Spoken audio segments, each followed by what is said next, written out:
Magandang gabi po. Ako po si Agnes, taga Barangay San Ramon, dito sa may bandang Quezon Province. Gusto ko pong ibahagi sa inyo ang nangyari sa amin noong taong 1987 tungkol sa isang kakaibang manok na kulay itim na naging dahilan ng sunod-sunod na kababalaghan sa amin. Noong panahong yon, simple lang ang buhay namin. Kasama ko sa bahay si Melba, pinsan kong mahilig sa alagang hayop. Si Atoy, asawa ni Melba, na trabahador sa nyugan, at ang anak nilang si Andrew, 8 taong gulang pa lamang noon. May isa rin kaming katulong sa bahay, si Inday. Tahimik pero masipag. Isang hapon, umuwi si Melba galing palengke. May dalang maliit na kahon na may butas sa gilid. Agnes, tignan mo oh. Bigay sa akin ni Aling Pasing to. Sabi niya swerte daw tong manok na to. Puro itim pati ang mata. Sabi ni Melba. Manok? Parang malas yata yan, Melbs. Bakit naman puro itim? Hindi raw. Regalo daw ng isang matandang lalaking hindi nila kilala. Basta daw alagaan lang na mabuti. Nang buksan namin yung kahon, doon ko unang nakita ang manok. Itim na itim talaga. Parang kinulayan. Tahimik lang pero yung mata niya, iba, parang tao. Nakatingin ng diretso, hindi kumukurap. Kinagabihan, habang nagluluto si Inday, bigla siyang sumigaw. Ate Agnes, ate, yung manok nasa labas. Sabi niya, ha? Nakakulong yun ah. Sabi ko naman.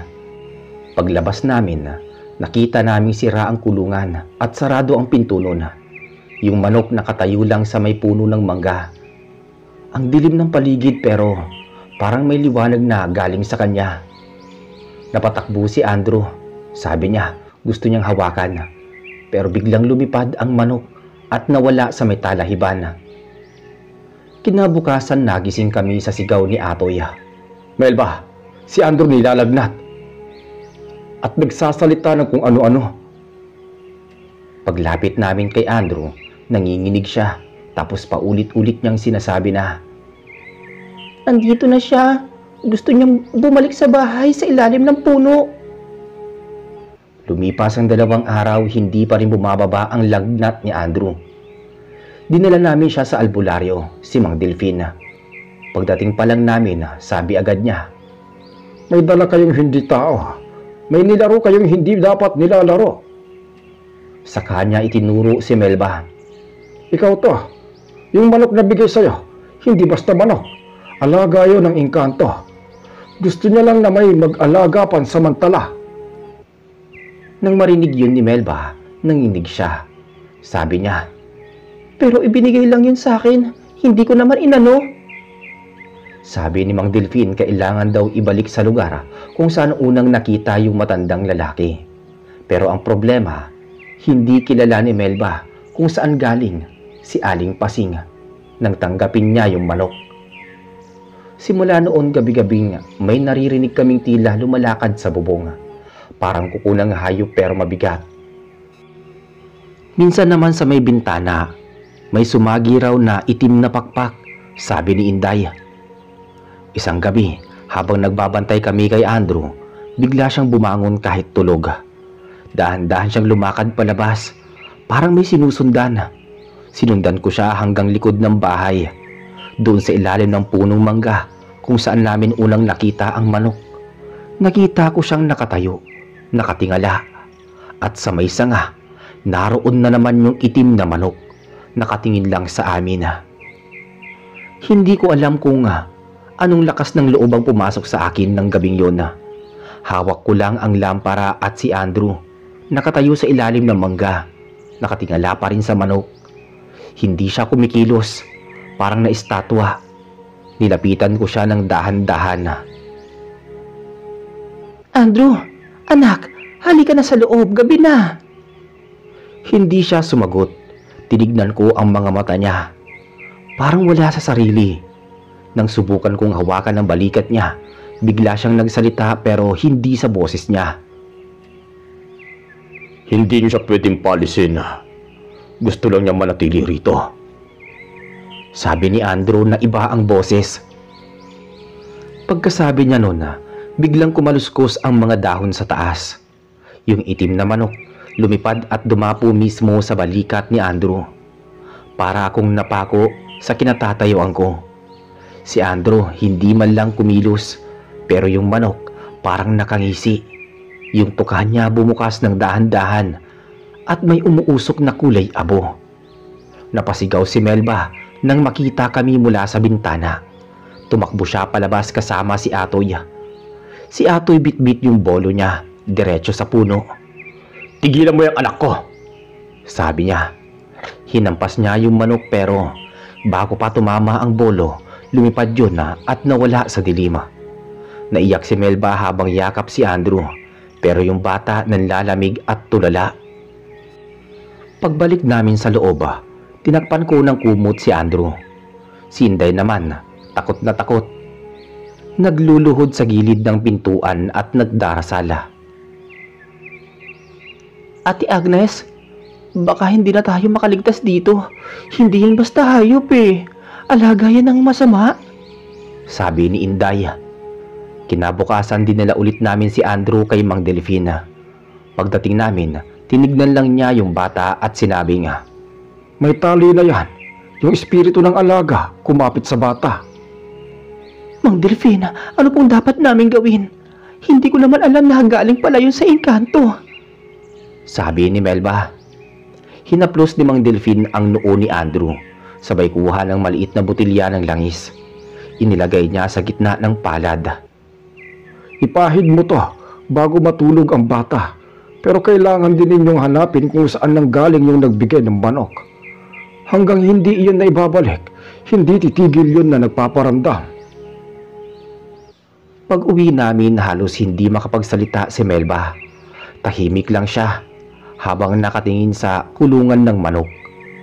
Pagdating ng hapon habang ako naman ang nagluluto, narinig kong tumatawa si Andrew sa loob ng kwarto. Akala ko gumagaling na, pero nang silipin kong mag-isa lang siya, nakatitig sa pader at parang may kausap. Andrew, sino kausap mo? Sabi ko. Ay, yung manok. Sabi niya kaibigan ko raw siya, sabi ng bata. Nang marinig yun ni Melba, napaupo siya sa sahig. Umiiyak siya sabay sabi niya, Diyos ko, bakit ko pa kinuha yung manok na yun? Lumipas ang 2 araw, mas lalong lumala. Hindi na lumalabas ng kwarto si Andrew. Wala rin kaming maririnig sa kanya, kundi pagbulong sa gabi. Minsan madaling araw, ginising ako ni Indaya. Ate, gumising si Andrew, lumalakad palabas, sabi niya. Sumilip ako. Totoo nga. Nakayakap siya. Nakapikit pero maingat ang bawat hakbang. Sinundan namin hanggang sa likod ng bahay. Doon ko naman narinig yung pagaspas ng pakpak. Sa ilalim ng punong mangga, may aninong pabalik-balik. Parang may lumilipad na maliit pero mabigat. Nang gumalaw ang ilaw ng lampara, kita ko yung itim na manok. Nasa lupa na, pero ngayon mas malaki na kaysa sa dati. Parang hindi na manok yan, sabi ko. Tumigil si Andrew sa tabi ng manok, tapos yumuko. Para bang may binubulong. Napasigaw ako nang biglang tumingala si Andrew. At sa loob ng ilang segundo, yung manok parang nalusaw, naging usok na pumasok sa bibig ng bata. Si Melba nang marinig ang sigaw namin tumakbo palabas. Nakita niya ang nangyari at bigla siyang nawalan ng malay. Si Atoy sumugod at buhat-buhat si Andrew papasok. Kinabukasan, tinawag ulit namin si Mang Delfin. Pagdating pa lang niya, naamoy na agad niya yung amoy ng insenso sa loob ng bahay. Nandito na siya. Hindi na manok yan. Ang nagpakita sa inyo tagapagsundo ng engkanto. Kinuha niya na ang bata bilang tahanan. Parang gumuho ang mundo ni Melba sa narinig niya. Hindi ko siya ibibigay. Anak ko yun.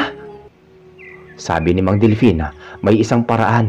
Kailangan daw mag-alay sa ilalim ng punong mangga, kung saan unang lumitaw yung itim na manok. Dugo ng manok din, pero dapat galing sa puti, hindi itim. Ginawa namin agad yun. Bumili si Atoy ng puting manok. Kinagabihan, 12:00 lumabas kami. Si Mang Delfin bitbit ang kandila at dahon ng saging na may asin. Pag narinig mo siyang tumawa, huwag kayong tatakbo. Pinatay niya ang manok at tumulo ang dugo sa lupa. Biglang lumamig ang paligid. May umihip na hangin na parang may kasamang bulong. Hindi pa tapos. Sa akin siya. Lumingon si Inday pero sinigawan siya ni Mang Delfin. Huwag kang titingin. Baka sumama ka. Sa gitna ng dilim, may aninong lumitaw. Hugis tao pero walang muka. Puro itim lang. Nakayuko ito sa lupa. Parang sinusundot yung dugo. Si Andrew naman nakatayo sa gilid. Biglang napapasigaw. Mama, Papa, masakit. Ayoko na. Sabi ng bata. Napahagulgul si Melba. Si Atoy pinigilan siyang lumapit. Habang nagsasagawa ng dasal si Mang Delfin, lumakas naman ang hangin hanggang sa mapundi ang kandila. Tanging ilaw na lang ng buwan ang naiwan. Pagmulat namin, wala na yung anino. Pero si Andrew nakahiga sa lupa, walang malay. Makalipas ang ilang oras, nagising siya. Pero iba na yung tingin niya. Tahimik lang siya, hindi umiimik. Nang tanungin ni Melba kung kamusta na siya, ngumiti lang siya ng malamig. Hindi siya galit, Mama, pero babalik daw siya. Sabi ni Andrew. Simula noon bawat gabi ng Biyernes, naririnig naming may tumutuka sa dingding. Minsan may mga balahibong itim na nahuhulog sa may bintana. Sinunog na ni Atoy ang kulungan. Pero kahit ganon, hindi pa rin tumitigil yung mga kakaibang ingay. Hanggang isang gabi, nawala si Andrew sa higaan niya. Sa pintuan ng likod, may bakas ng paa na parang putik. Sinundan namin ni Atoy at humantong kami sa ilalim ng punong mangga. Doon nakaupo si Andrew, nakangiti. Sabi ko naman sa inyo, babalik siya, di ba? Sabi ng bata. At sa likod niya, may bagong manok. Itim, mas maitim pa sa unang nakita namin. Nakatitig sa amin parang nakangisi rin. Matapos namin makita ulit ang itim na manok, parang nanlamig ang paligid. Hindi gumagalaw si Andrew, pero yung mga mata niya parang hindi na kanya. May kakaibang liwanag, maputi na parang buwan. Nakatitig lang siya sa amin ni Atoy, habang yung manok tahimik na nakadapo sa lupa, parang nag-aabang. Andrew anak, halika na rito. Halika na kay tatay. Hindi na ako si Andrew, Tay. Sagot ng bata. Nang marinig namin yon, para akong pinagsakluban ng langit at lupa. Si Melba biglang napasigaw sabay lapit kay Andrew. Pero bago pa siya maabot, gumalaw yung manok. Lumipad ito at tinamaan si Melba ng pakpak sa muka at sabay nawala sa hangin. Nang bumagsak si Melba, hinimatay siya. Agad ko siyang nilapitan habang si Atoy naman kinuha si Andrew. Pero parang may lakas na hindi niya kayang gawin. Sinubukan niyang buhatin pero para bang may humihila sa bata pabalik sa lupa. Tulungan mo ako, Agnes.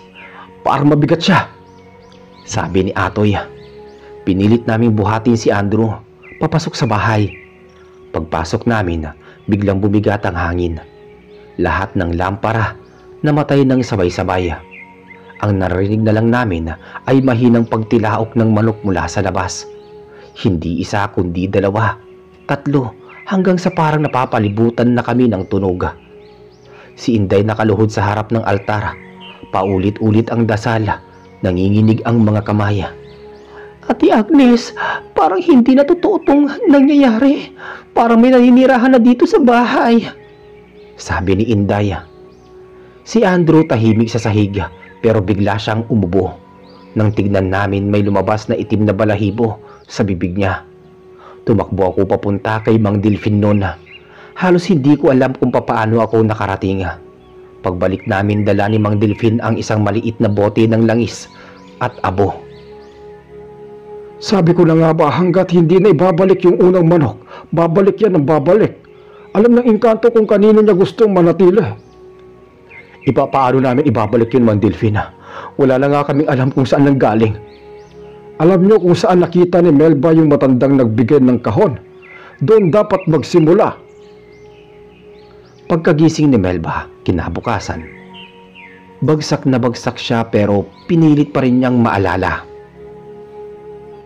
Naalala ko, doon sa may lumang sementeryo sa kanto, bago pumasok ng bundok, nandoon si Aling Pasing, kasama niya yung matandang lalaki. Nakupo lang sa ilalim ng puno ng santola. Sabi ni Melba. Nagpa siya si Atoy na pumunta doon na kinahapunan. Sumama ako pati si Mang Delfina. Iniwan namin si Melba at si Andrew. Habang papunta kami, makulimlim na ang langit. Parang may paparating na ulan. Pagdating namin sa may sementeryo, totoo nga, tahimik, puro damo at may lumang punong santol sa gitna. Sa ilalim nito may nakatirik na maliit na krus na gawa sa kahoy. Walang pangalan. Dito nang galing. Dito rin ninyo ibabalik. Nagtayo siya ng maliit na bilog gamit ang asina at inilagay sa gitna ang isang puting panyo na may butil ng bigas at langis. Sabihin ninyo sa kanya na wala na kayong masamang intensyon at ibinabalik na ninyo kung ano ang hindi sa inyo. Tahimik kami sandali hanggang sa biglang umihip ang hangin. Pati mga dahon ng santol nagkagulo-gulo. May amoy na parang nasusunog na balahibo. Narinig namin ang tilaok. Malapit pero wala kaming nakikita. Mang Delfin, nasa paligid siya, no? Oo, pero huwag kang titingin sa mga anino. Maya-maya may dumaan sa likod namin. Pabilis parang hangin na may kasamang yabag. Nang tumingin ako sa gilid, may nakita akong aninong nakayuko sa lupa. Parang tao pero payat. Mahaba ang mga daliri. Pagkatapos ng ilang segundo, bigla itong nawala. Umalis na. Tanggap niya na ang alay. Pero baka hindi siya tuluyang lumisan. Pagbalik namin sa bahay, sinalubong kami ni Inday umiiyak.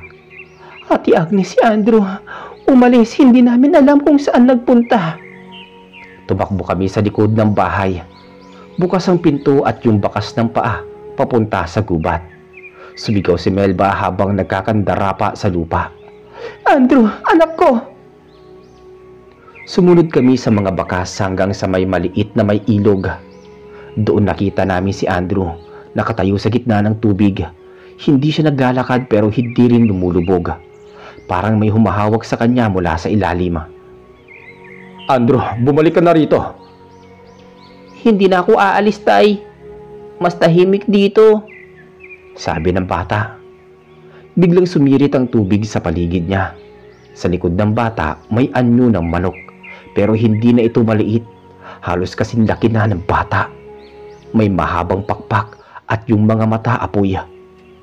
Hinila siya ni Atoy pero bago pa niya mahawakan biglang nagdilim ang paligid. Lahat kami hindi makagalaw. Ang naririnig lang namin ay yung tinig ni Andrew na mahina. Parang galing sa ilalim na ng tubig. Babalik ako, Mama, kapag kinuha nyo na ulit ang hindi sa inyo. At sa isang kisap mata lumiwanag ulit. Wala na si Andrew. Wala na rin yung itim na manok. Ang naiwan lang yung lumang kahon na pinaglagyan ng manok noon na nakalutang sa tubig. Kinuha yun ni Melba. Niyakap niya ng mahigpit at umiiyak. Hindi ko na alam kung anong gagawin ko, Agnes. Hindi ko na alam. Pag-uwi namin, parang wala sa sarili si Melba. Laging tahimik, nakaupo lang sa may bintana, hawak yung kahon. Si Atoy naman palaging nasa labas, ayaw pumasok sa bahay ng gabi. Si Inday, ilang araw lang ay umalis na rin. Sabi niya hindi na raw niya kaya ang mga nagaganap. Lumipas ang 2 linggo. Isang gabing nagwawalis ako sa kusina noon. Narinig kong tumawa si Melba. Mahina lang pero sunod-sunod. Pagtingin ko, hawak niya ang kahon, nakabukas. Melba, anong ginagawa mo? Sabi ko. Sabi niya, babalik siya kapag handa na kami. Sabi ni Melba. At bago ko pa siya malapitan na may narinig akong tilaok mula sa loob ng kahon. Mahina pero malinaw. Gabi-gabi na may naririnig akong tumatawa. Si Melba. Hindi yun normal na tawa, parang halong iyak at halakhak na mahina. Paikot-ikot. Ang lamig ng hangin sa labas pero mas malamig sa loob ng bahay. Lumapit ako sa kanya. Hawak pa rin niya yung lumang kahon.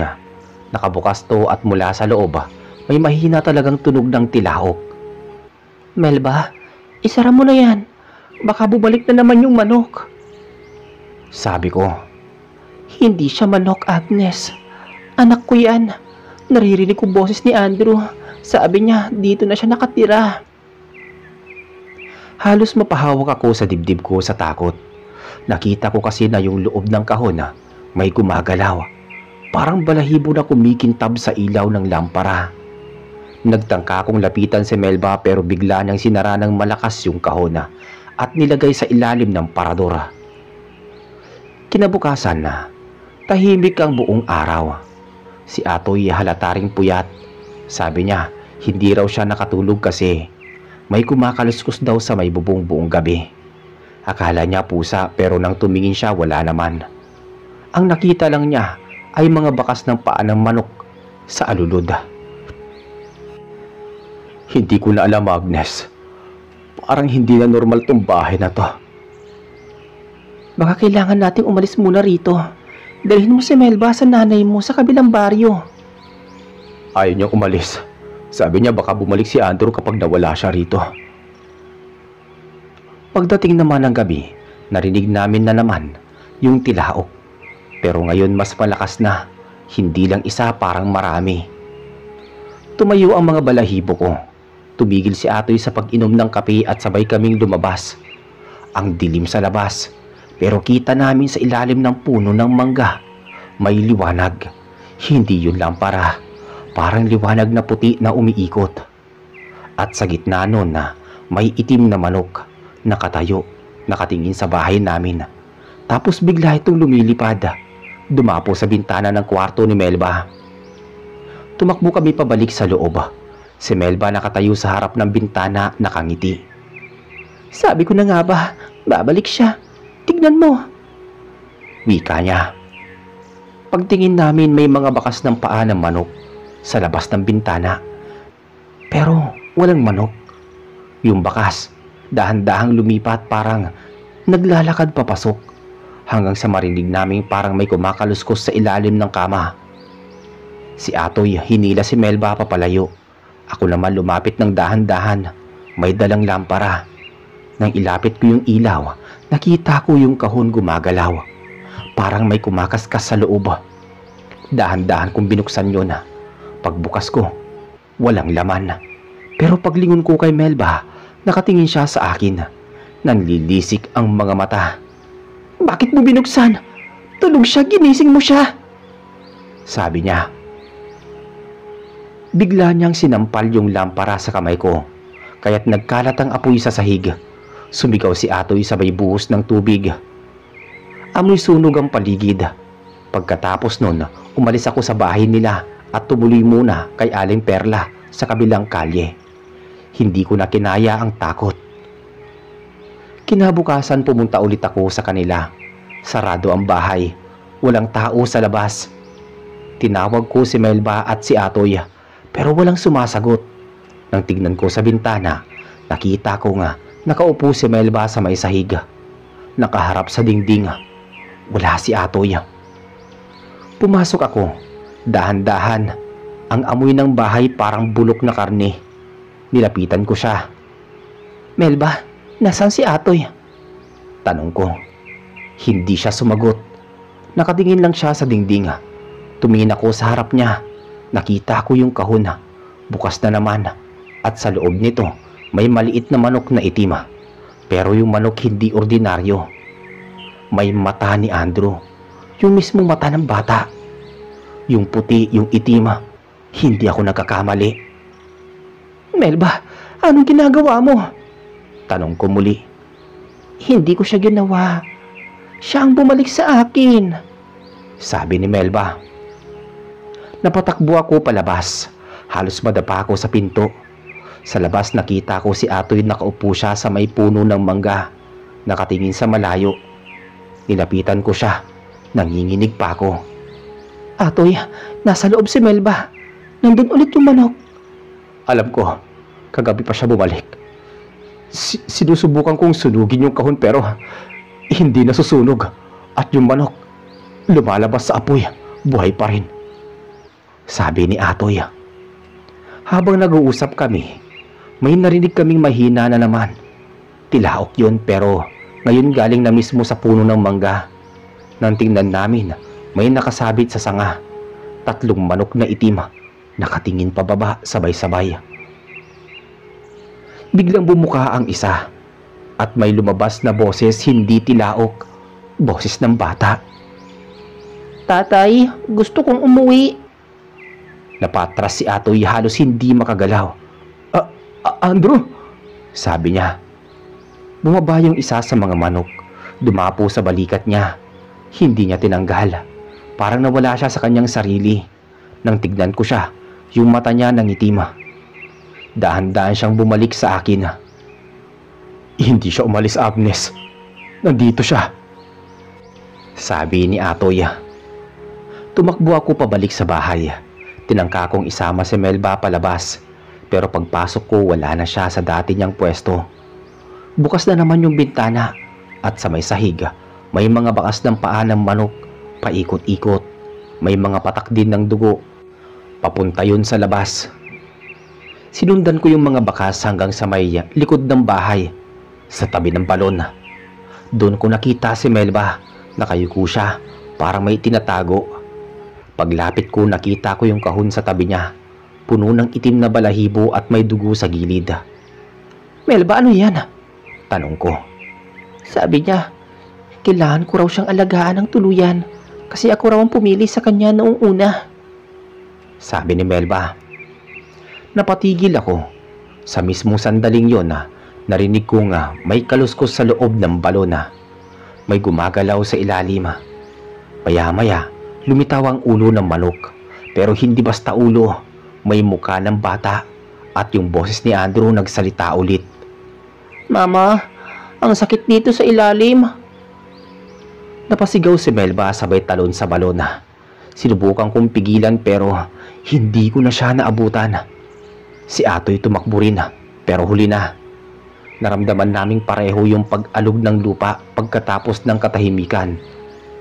Nang sumilip kami sa loob ng balon, wala na. Walang katawan, walang tubig. Parang tuyong hukay lang. Pero sa pinakailalim, may kumikintab. Isang itim na balahibo. Umiikot-ikot na parang humihinga. Kinabukasan, dumating si Mang Delfina. Sinabi namin lahat. Hindi sila basta nawala. Kinuha sila ng alaga. Ang mga taong kumukuha ng bigay ng engkanto, nagiging bahagi ng mundo nila kapag bumalik ang alay. Binalot niya ng asin at dahon ng saging yung kahon, saka inilibing sa ilalim ng punong mangga. Pagkatapos nun, tahimik na ulit ang paligid. Wala nang tilaok, wala na ring mga bakas ng manok. Pero isang gabi, ilang linggo matapos yun, habang naglalakad ako pa uwi, narinig ko ulit yung tunog. Mahina lang, isang tilaok. Paglingon ko sa gilid ng daan, may isang maliit na itim na manok. Nakatitig sa akin, hindi kumukurap. At ang mga mata niya ang nagpatindig sa akin. Nakita ko ang mata ni Andrew.